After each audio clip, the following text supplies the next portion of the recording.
Good morning, good afternoon, good evening, at whatever time you're listening to this podcast. Welcome to the Tana podcast, and my name is Lydia Wangare, and I don't come alone when I'm doing this thing. There is a man called Whoop whoop.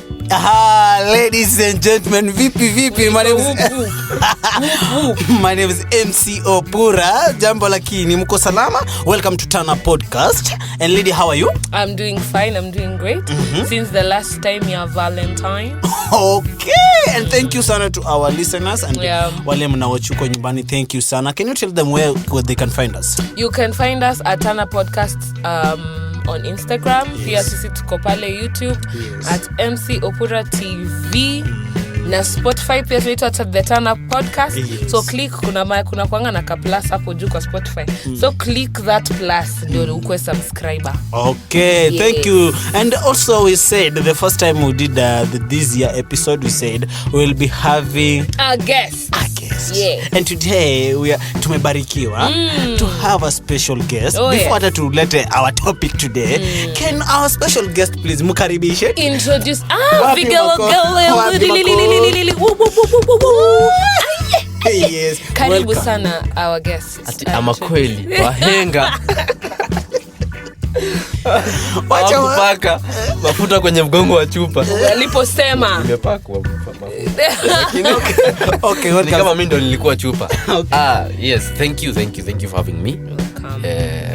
Yes, I feel like this is the time to say my name. Yes, it is exactly. And you on cue. You are on cue. Yes. Thank you very much. My name is Jasper Kanye. Yes. Jasper Kanye. Yes. And that's about it. Okay. A man of very few words and very many talents.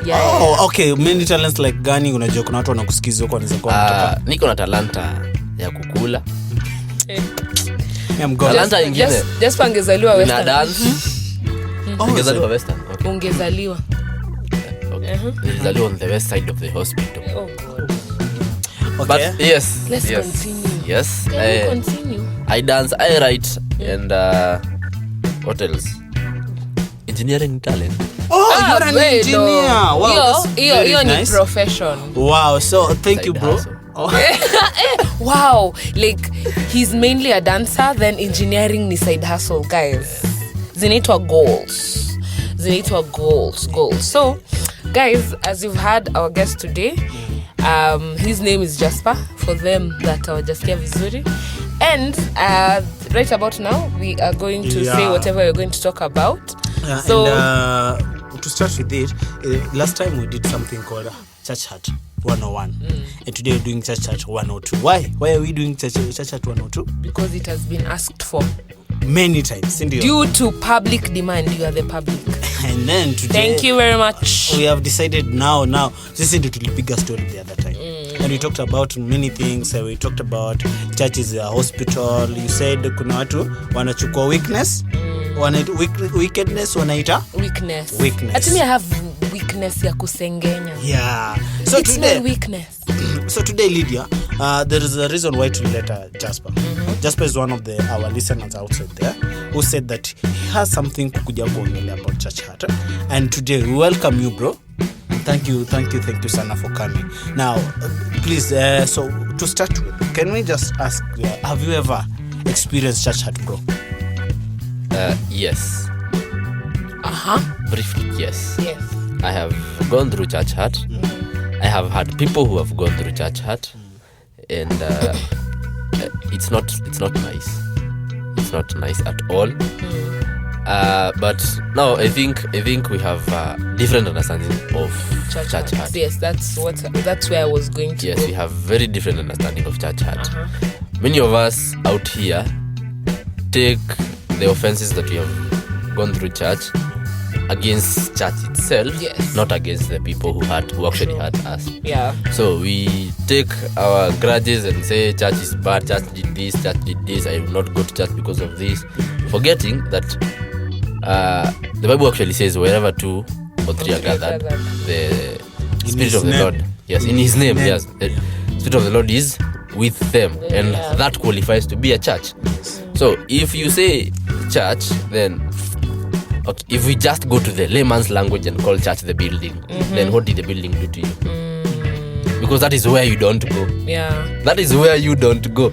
And if the bishop, if the praise and worship leader, if me as a congregant nilikusengenya, ukaboeka, ukachoka, and you're not coming to church just because I am in church, then it is safe to ask. And this might sound bad, but it's safe to ask. Nani yako na funguo ya mbinguni? Sure. Okay. Hiyo ni swali inafaa kuulizwa. And ulikuja kanisa kuniabudu ama kuabudu Mungu ya. So now when we talk about that, when we were there, when he asked you said, yeah, we have elaborated on that side, and you've said you've ever experienced church hurt. This thing, did it affect you in a way that you saw church kukua mbaya with whatever? I think before we go there, like now we can define, because on our last episode, guys, we talked about church hurt. Now, number 1, you can be hurt by the leaders of the church.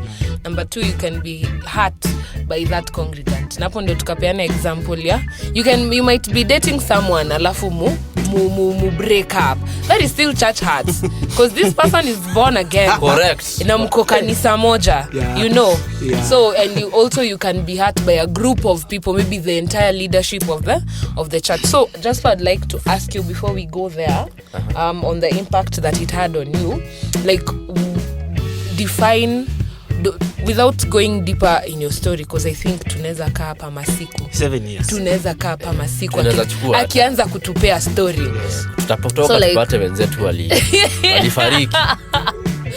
So like just define your experience now in matters of who hurt you and now how it affected you.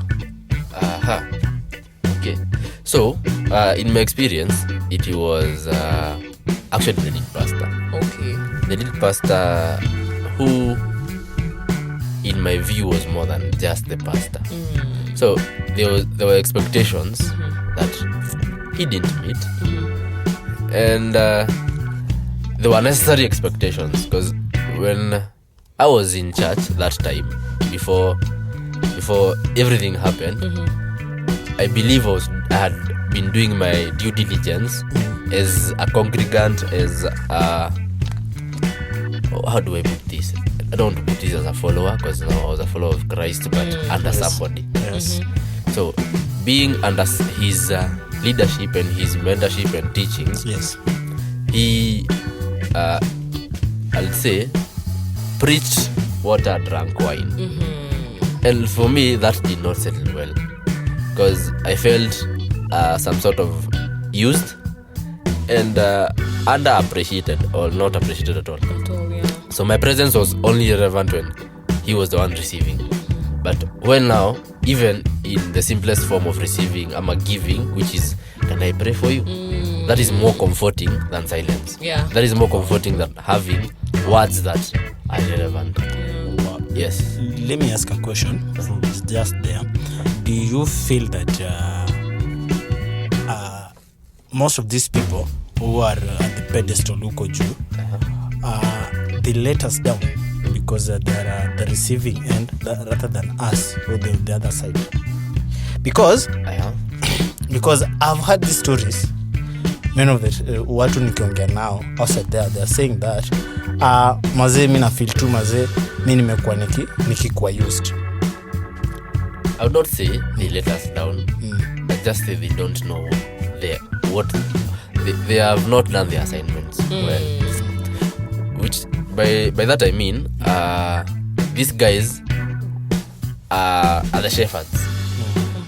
And in the Bible it's clearly stated that sometimes Jesus was giving a parable, and it was stating that if a shepherd has a flock of 100 sheep and the one goes missing, he will leave the 99 and go look for the one.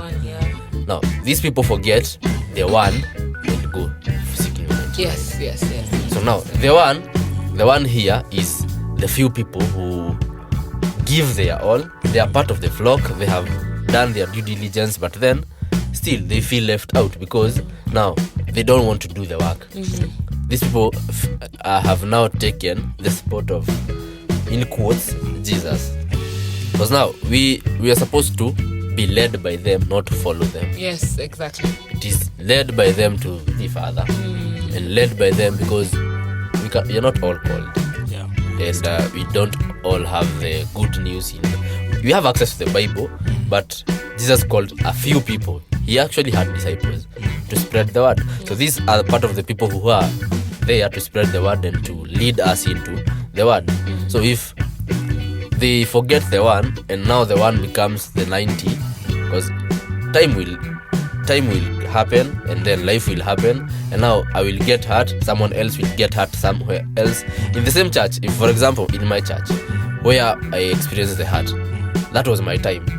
If that continued, that means my time passed, someone else's time came. Yeah. So with time utapata, And it has been a cycle. exactly, so it will be a cycle Yeah. of people who don't view church as it should be viewed out here. Now I have a question. Like, how did it affect you? Like the way you saw God, number one, and number two. Now, if during that time, if you can go back, like how did it affect how you viewed God and how you viewed the men of God and how you viewed now the church as a whole? Out of naiveness, I just felt bad about whatever happened to me. I didn't have a point of view on the man until later. Now when wisdom and the naiveness is gone, then I see the actual realness of this person. And now seeing that on this side, if I was given a chance to talk to me 3 years ago, I'd just take a whip ninyoroshe tu nitwange tatu juu. At that point, looking at it now, I would say that guy was asking questions like, Mungu pia unasikizanga hawa, like pia kwani mimi hata hawa ndio unasikizanga? And I'm like, okay, kwani what is my position in your place? Kwani mimi ni relevant hivyo hiyo design? So now that led to me not going to church for a whole year. Okay. A whole year didn't go to church, and majorly because I had gone to that church for long enough. I didn't think that I would find another church that people are not like that until I did. But so that led me to not go to church for that whole year, and that whole year is filled with a lot of things, bad decisions, others just learning experiences. Wow. Just to ask you, and sometimes nimepata tukilalia sana side ya men of God or women of God or the people up juu, and this one is the question that I will ask to congregants outside there. Should we have expectations wako watu wako top, and should those people wako top should they have expectation on us so that tuweze kupunguza hizi vitu? Because many people ask, as the question I asked earlier, they say that I was let down. You know, you're being let down because you had some expectations from these people. So I don't know. You should actually, both with traffic, both of you, both parties need to have expectations. They need to have expectations, because without expectations, that means you nullifying the Bible. Then what are we doing here? Like, what are we doing in church if there is no expectation, like, of me to be pastor and him to us or her having it? Because the Bible basically is a guide, and is being a guide, it has a set of rules that should be followed. And where there's rules, truly you should have expectations. Because now hauwezi tu kaa hivyo kwa church na behave venye unataka. Hauwezi kuwa kwa church na una go against the teachings, because again we are in church to get taught. This is a teaching. The pastor goes to a lot of seasons. Kuna evangelist, kuna healers, kuna teachers. So when it comes to teaching and evangelism, is actually telling you this is the truth, this is the path, this is the light. Now leave whatever you are doing to come to this. If you don't have expectations to where you are going and to where you are from where you are, then that means what are you doing? As Lydia asked, what are you actually doing in church? There's no difference between you just staying at home and reading the Bible. True. And actually ama hata kukosa kusoma na ukae tu. So you should have expectations. It's very important, because you know people cry outside here, and each and every time, not even in Kenya only. I was listening to these people. They were saying that Africa is a portal of spirituality. So we are deep into spiritual, alafu tunasahau these people are human. Fun Do you agree with me? Fun fact. Tunasahau hawa tu ni so ile wakati tuko so deep tumefuata spiritual, which is not bad, but you get that that's problem that people wako deep ndani wanasahau mazee pasia anaweza kuwa hearted man fulani ama pasia anasahau mazee msia anaweza kuwa hearted man fulani. It doesn't end at Bwana Yesu asifiwe part only. Human being. Yeah. Correct. No, the perfect word is human being, because now we forget that is where the part of the expectation comes in. We forget that our pastors, our teachers, our bishops, our men of God that we regard so highly, they are human beings. Yeah. There's a place where this man gets to and he's a husband and a father. Yes. This woman goes home and submits to her husband. And at some point, this person, these people, this man, this woman goes home and he is called a son. She is called a daughter. Or a grandson. Yeah, or a grandson. So atakuja home na hiyo pastor yote, hiyo reverend yote, hiyo bishop ataweka hapo kwa gate. Tutamrespect bado kama bishop. Yeah. Lakini juu tuna respect mafuta. But when it comes to my parents, doesn't matter who I am. Respect to them doesn't matter who I am ama what I do. Mimi nikifika kwao, they actually my second God. Yeah. So we should extend grace and get to define, is it the church that hurt me ama is it this person? Can I do without this person? Can I assume this person? Ama can I just pray that I forgive this person? And that is the hardest part of all this, because now in church, again, in as much as we don't put our expectations out there, we do have expectations. Yes. So the moment bishop ananiumiza, the moment praise and worship leader ananiumiza, kina umana, because now do I go to this person and hurt ama niwaambie niwahande ama nifanye? Yeah. We don't actually know what to do. What people Exactly. do right now. If you expose this person, then what picture are you painting as a Christian? Ama what do I do? So many of us resort to and rather not go to that church. So you went through that experience. I'm very sorry, by the way, for that. Thank God that right now uli overcome, and like it's a thing of the past, and when you're talking about it, it's not from a place of hurt, but it's a place from healing. I'd just like to ask, how did you go about to get your healing? Like, how did you heal? How did you make sure that, by the way, Jasper, I need to like fix this? Ndio ukaanza pia hata kwenda church after Ania. A year later. Ni Aya ama Ania? A year later. Okay, sawa. Hey, Kenyatta Kizungu University. Kenyatta University.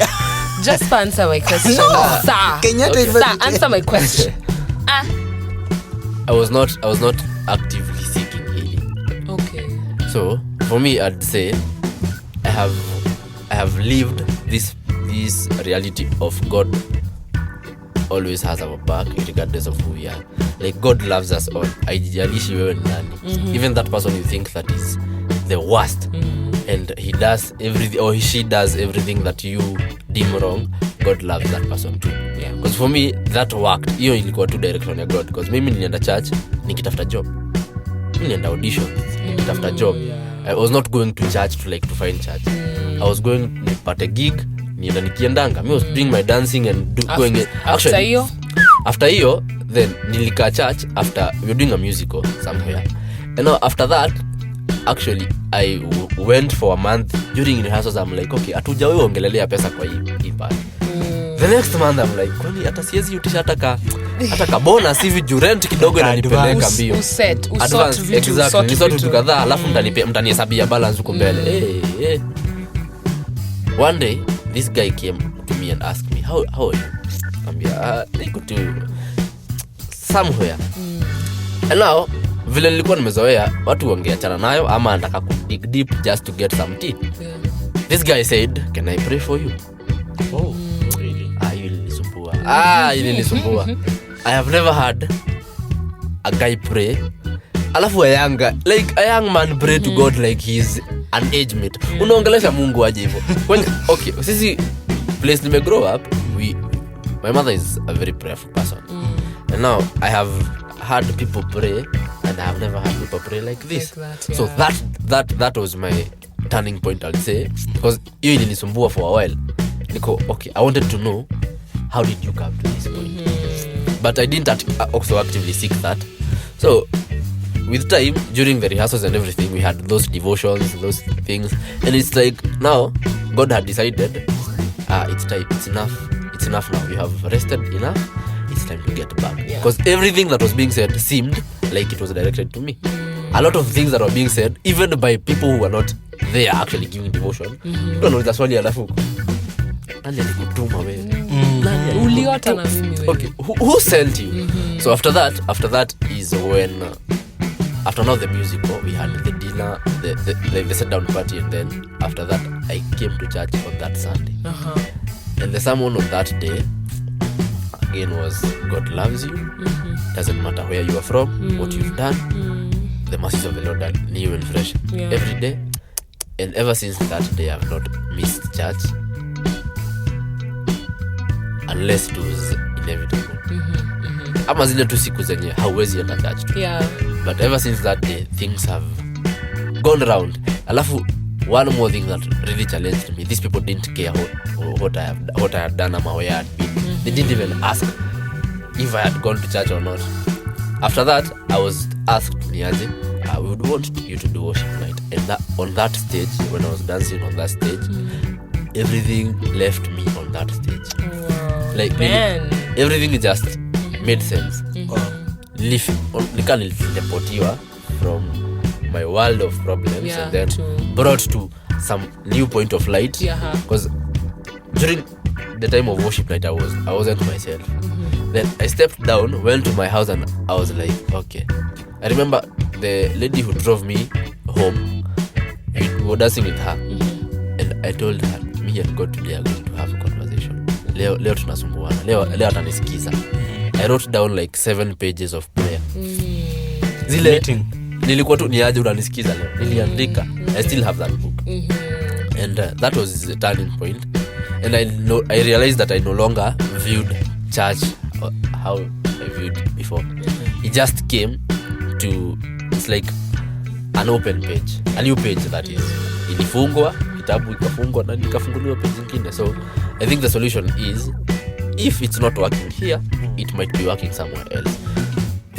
For many, it might not seem like so, but maybe it's a wake-up call to go somewhere else and be lifted high. Because where I was doing the things, but I was not feeling like I'm doing it for God. It was an obligation to people. I was being made to feel like I need to be doing this. Here, on this other end, there are a lot of things to do, and when I do them wholeheartedly, expecting nothing, and nothing expected of me. If I'm not willing to do it, then I'm not viewed differently. Wow. So this means that you found your healing. Just God came through na kakusaidia kupata hiyo healing. You know, there's some people outside there wako na shida kupata healing. Why? That's why you'll get kwa social media huko nje, you get someone saying church that you should not go. You get some people huko kwa Instagram ama wapi, they are trying to trash talk about the church. You get it? So me, I want you to tell these people ambao wako huko nje ambao hawajapata healing. You get? Can you tell them the right way of the church? Tell them what is the church. So there's this song by Matthew West, Truth Be Told. So Truth Be Told has a definition of church. It actually says that church should look more like a hospital for the wounded and the broken-hearted like me.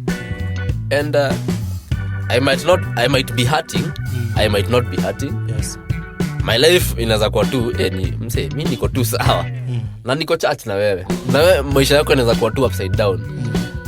So in that space of church, and for you to find healing, you actually need to know what you're hurting from. Actually define nani alinikosea na alinikosea wapi. Because if you just dive into church, the way ulitoka itakuwa ni aje, you are just transferring problems to another place. So you will find what you're looking for. So utaendelea tu kuumizwa kwa sababu haujadefine uliumizwa na nani na kwa nini na ilitoka wapi. Because for me, I actually know why it started and why I was doing what I was doing. And now that it is clear to me, in as much as it's a very long journey of forgiveness, because that is the hardest part. Acceptance hata si ngumu. Kusamehe huyu mtu na kumuona kama sasa just a person who also needs mercy and grace is the hardest part. So before we get there, God will get us there. But because we cannot do that alone. So before you get there, first define what actually hurt you, who hurt you and why. Then ukienda the next space. Also, before you even go to the next space, decide, is it worth moving? Pray to God aku direct, because I believe you in church because you are a believer. Being a believer, you should also learn that there's a higher step than whoever hurt you. Even if mwenye alikuumiza kama mimi ni pastor, hao ndo wamekaribia mbinguni as we say, but kama ni yeye, then no, he also submits to a higher power. So unaweza mshitaki kwa Mungu. Make sense? Badala ya kuja hapo niambia enyewe lead yake. Unaona ngaka nzai hata usifikiri yangu ati nikapasi hivyo. Huyu mzee alifanyanga vitu fulani. Kumbuka pia ni binadamu and the devil is also after him. So some point he will be strong, she will be strong. Hata kama ni a simple congregant, because the things that happen in church, unaweza pata unasengenywa tu kanisani live na waogopi. Udaku iko kanisani ni yako na waogopi, but now that can lead you to like, okay, mbona unakuja church? Inaweza kuwa the simplest person in church, but now also define your problems, decide what you want, and remember, put this in bold, italics, whatever, but make sure it stands out. Remember, God got us all and God is the solution. Actually, see, hakuna mtu anakuanga na marking scheme ya watu tenda. True. Hakuna mtu akona marking scheme ya dhambi. Hakuna dhambi na kadhambi kadogo. So, hakuna. Wewe labda huyu jamaa ni pasi, labda ni praise and worship leader, alikutamani, alikukatia kama wewe ni dem ama wewe ni alikuseduce, lakini wewe unasengenyanga mtu. Hakuna tofauti yako na yeye. Exactly. So extend grace as you would want grace to be extended to you. So deal with that thing as if na ningekuwa kwa your position. So it's just a matter of love. Wow, thank you brother Jasper, thank you for your mazi. Atumesema kuna mtu anakuanga na marking scheme. So ladies and gentlemen, you've come to the end of the show and it was very good. Lydia, if you have something, please. So first of all, thank you Jasper for sharing your story and your experience, and I know that it will be a start of a process of healing to someone. Sababu now guys, we know the story sisi. So ni wenye tu we couldn't go deeper. But the fact that you overcame that and now you are here and you're serving in church and your relationship with God is so good, and you also have a relationship now with the men of God, we mali unaendanga church, like it's so beautiful to just see that transition, and also to say that by the way, extend grace. Mimi have had also my part of church, hata Upura amehatiwa kanisa.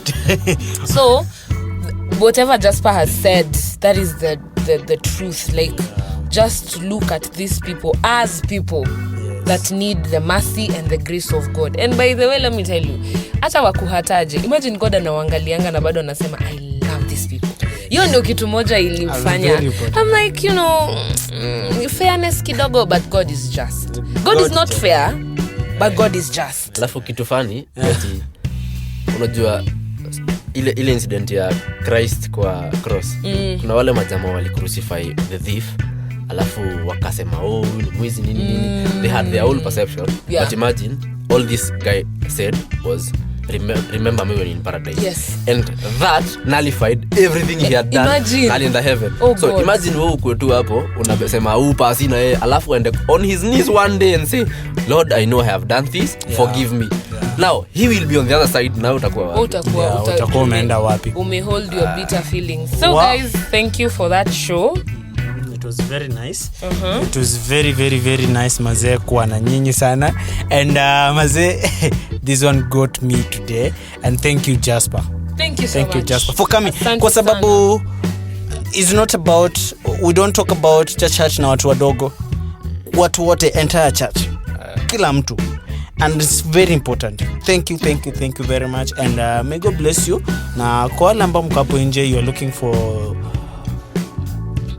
to heal, let me tell you one thing we usually say at this podcast.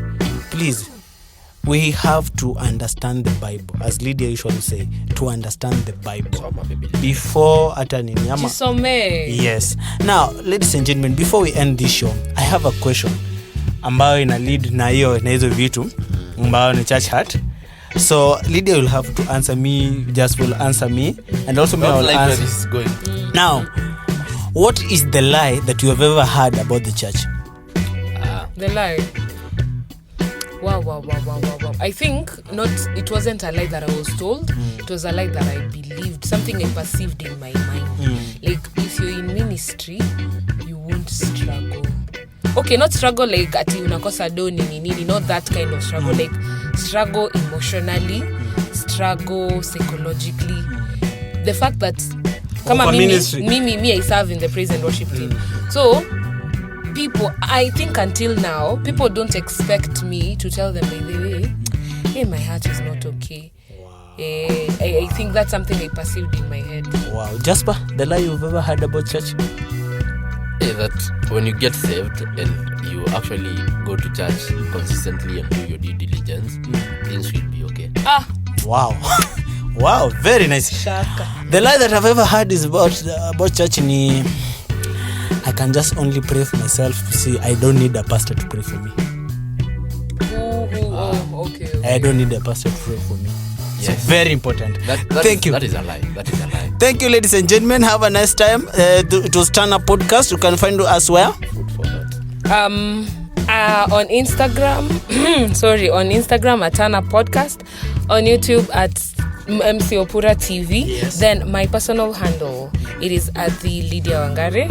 At Victor Opura on Instagram. And also, Jasper, where can people find you? Are you available maybe for if mtu anataka kufunzwa dance? Ka Opura needs lessons. Yes. Thank you very much. Yeah. I am very available in Maadui wangu. Lakini Opura si unakuanga na mguu mbili ya left. Yeah. Kweli. Ajui kudance. Una lefting tu hata kwa stage lakini Maadui. Where can people find you, Jasper? I have handles I have TikTok handle. I have a TikTok handle, yeah. Jasper254 Poetic. And Jasper Poetry Instagram. Facebook kidogo hapo. Maybe tuko Facebook. Yeah, so yeah, and get me there, DM me, hata uliza Opura. Ask somebody, ask someone. Drop a comment kwa hiyo MC Opura TV, Tana Podcast. Yeah. Sema unataka Jasper, you will find me. Oh wow. Mtu amejipigia unataka Jasper. Wow. Wacha tuende tu home, but wacha niulize hii swali tukiendanga. Jasper umeoa? Just tumeenda home. Goodbye ladies and gentlemen. Goodbye. Thank you. Oh yes. Yesu ni Bwana na Mwokozi. Amen. Anatutosha sote. It's a wrap.